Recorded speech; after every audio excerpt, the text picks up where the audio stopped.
It's 7 o'clock. I'd like to call the meeting to order, starting with the pledge of allegiance. Pledge allegiance to the flag of the United States of America and to the republic for which it stands, one nation under God, indivisible, with liberty and justice for all. Since the last meeting, we suffered a tragedy in Newtown. I'd like to have a moment of silence to honor the passing of Caleb Fairley.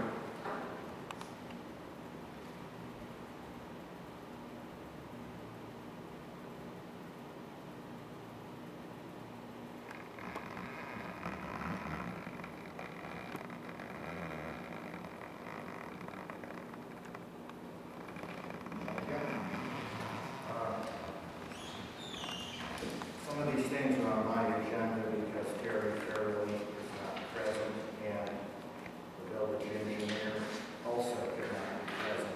Lakeland Hills Country Club has approached me and Terry a number of times about wanting to offer the village a cleaning service of that culvert by the pipe. The pipe is our responsibility. We paid, I think, $20,000-$30,000 to clean it. The president of Ivy Hills is proposing they would clean out in front of the pipe periodically with our approval, and the charge would be $650. Mr. Branstad is going to report on that at the next meeting. He said it was reasonable. That's just to give you an update on that. I don't know how many times it will be needed, but there's a lot of debris coming down that little dry run culvert, and it all collects where those two pipes are. So that's one thing that Mr. Branstad will talk about in the future. MVC update. We received plans for the development of Short Park about a week and a half ago. The village engineer, our solicitor, and the building commissioner are going to meet and go over the plans this coming week. We have been working with an environmental engineer who is very competent, but he is retained by Miami Valley Christian Academy, and in consultation with our solicitor and Mr. Branstad, we've determined that we should retain our own environmental engineer to review the plans who works exclusively for us.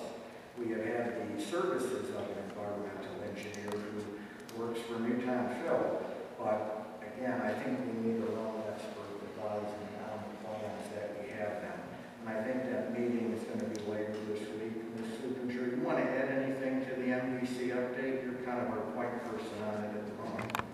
I think we've covered it. The plans are being reviewed by our engineer as well as will be reviewed by the environmental engineer that you were referring to prior to the meeting for the MVCA, and we'll go over the plans with them and discuss whether or not any revisions need to be made.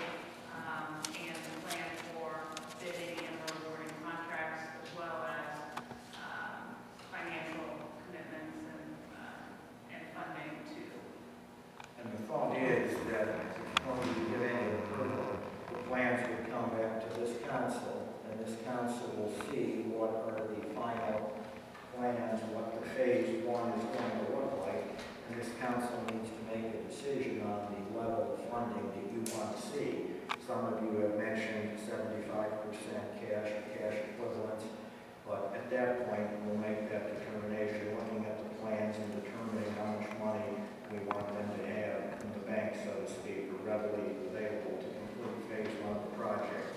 Then, as Ms. Everett reminded me, there would probably be another meeting after bids go out. When the bids are open, we need to compare that to the funding. So a two-step process as I envision it. But it'll come back to this council. It'll be in the minutes. We'll have it on the record, what the plans are, what the funding is, and we'll have the environmental engineer consulting with Branstad. So that's an update. Anybody, Joe, you have anything to add to that? Ms. Supinger, did I cover everything? You did.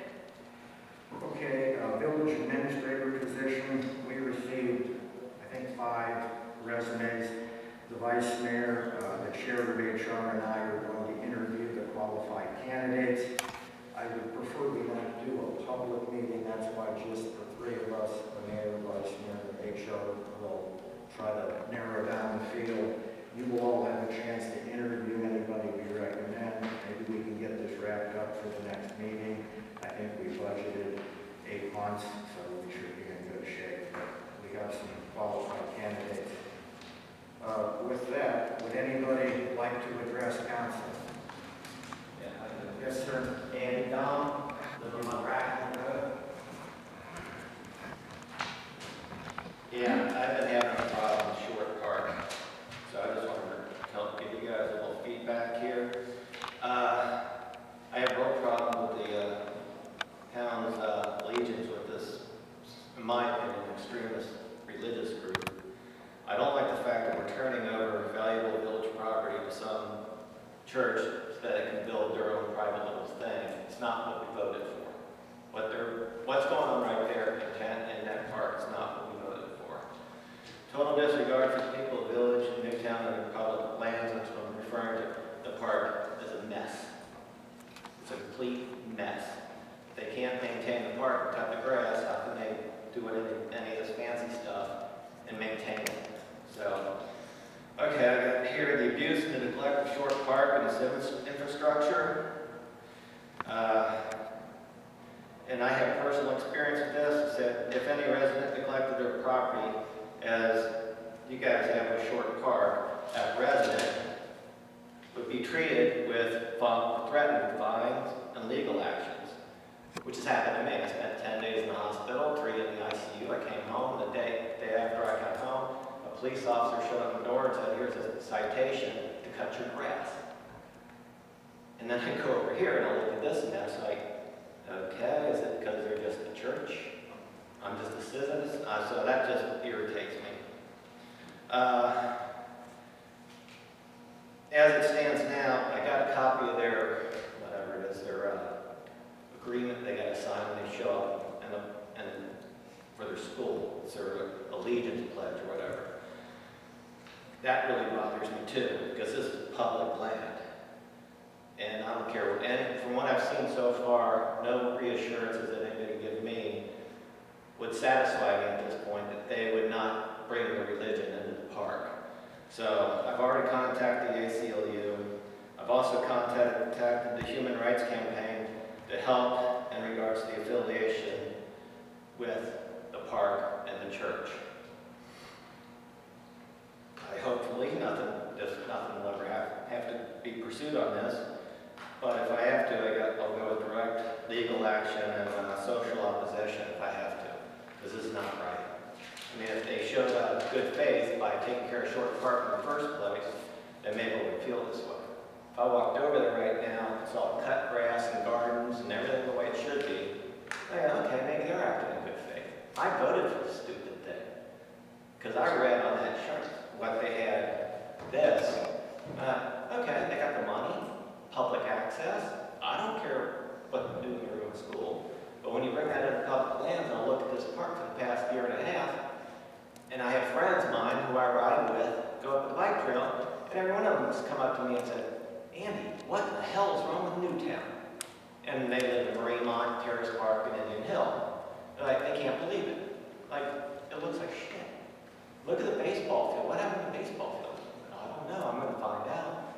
And then, being the fact that I trust people, I didn't do anything until about 3 weeks ago. When I first talked to Chuck over at maintenance and said, what's going on? There's diaper bags, overflowing garbage cans full of refuse. Why are they being cleaned up? That creek is full of poison, basically. Diaper bags, dog food bags, dog poop. It's all backed up in that creek. A little kid gets down that creek, they're going to get sick. So that's my point. So, you guys can Bring it up. Did you have an issue with one of the kids? Because I think they've got kids on the lawnmowers. Did you have an issue with one of the kids? I was walking my dogs through the park. It's a Sunday. And I'm coming around the bend, and this kid comes flying down. I mean, it was fast that thing can go, probably 20 miles an hour. And I take 2 steps back, and I stare, I'm like, what? And he finally looks up. He goes, oh, and he stops, it's Sunday, what are you doing here on a Sunday? And slow down. He took off, but yeah, I had issues with it because the park was packed. There were the guys flying the drones, we had the guys flying kites, and I was packed. I raised some good points. I mean, the mowing is not our contracted crew. I believe it's Greg Thomas who's contracted with Miami Valley. I told Chuck to look into that. It should never happen again. I agree with you, the maintenance has not been what it should be. I talked to Chuck Morgan, our maintenance supervisor, probably a week ago and told him to get his crew down there and fix it up if need be, because you're right, it's not being maintained. Now, part of the agreement was, Andy, that they would take over the maintenance of the park, and that was saving the village money. We have not had to devote resources, but they haven't been keeping it up. I agree with you. Right. I did talk to Chuck about, if you have to do it, Chuck, you need to get it up to speed, so you're right. But the most important part I'd like to point out is they cannot do any religious activity in that park than any other religious group can do. The contract is very clear on that. It's like any other park in the village. Ms. Supinger, is that not correct? We were very careful in drawing that contract that they cannot perform any religious activity that could not be done in any other park by any religious group. So it was more a way for the village to get expanded athletic facilities and not have the cost, because we can't afford to do that, Andy, and apparently you voted for it. I'm sorry you're disappointed. The village has nothing to do with their pledge in any way, shape, or form. But, and I'm not trying I don't want to imply that you are. I'm just saying the trust issue, because, and I totally get what you're saying. Like I said, that's why I thought it was going to be a good deal. But there's no follow-up on their end. I mean, goodwill on their part would have been to get crews down there, make it look nice. That would have been good faith on their part. I had a conversation with Chuck Morgan a week ago, and I got some of your original emails. Chuck, what's going on? You got to pick up the slack if they're not maintaining it. Yeah. I reached out to him today after another email from you, and I hadn't heard back. I will look into it tomorrow, Andy. You're right, the maintenance should be better. And as property owners, that could be a gem for all of Newtown. I mean, that could be, but when that looks like doo-doo, it brings all the property values down. Thank you. Anybody else want to address council? Yes, ma'am. Kelly?